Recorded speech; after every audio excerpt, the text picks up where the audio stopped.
கழுத்துல தாலி இல்ல. என்னதான் நடந்துச்சு சொல்லுங்கம்மா. ஓ, உங்க தாலி அடமான வச்சு அந்த கௌதம் பணம் வாங்கிட்டு வர சொன்னா?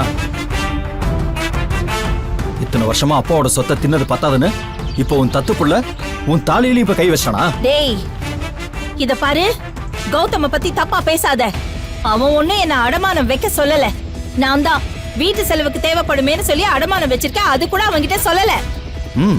உடனே அப்படியே அவனை காப்பாத்த பாப்பீங்களே. ஏமா, என் கூட இருந்தா நிம்மதியா இருக்கலாம்ல. இப்ப அவனோட சேர்ந்து நீங்களும் இப்படி ரோட்டுக்கு வந்துட்டீங்களே. நான் ரோட்டுக்கு வந்தாலும் என் புள்ள என் கூட இருக்கிற சந்தோஷம் போதும் எனக்கு. நீ ஒன்னும் அக்கறைப்படுற மாதிரி நடிக்காத. வாரேவதி போலாம். மா நில்லுங்கம்மா, சொன்னா கேளுங்கம்மா. நீங்க என் கூட வந்துருங்க. அங்க ராணி மாதிரி வாழலாமா? எதுக்கு அந்த கௌதமோட சேர்ந்து உங்க கௌரவத்தை கெடுத்துக்கிறீங்க? உன் வீட்ல ராணியா இருக்கிறத விட என் புள்ள வீட்ல பாசமுள்ள அம்மாவா இருக்கிறதா எனக்கு சந்தோஷம்.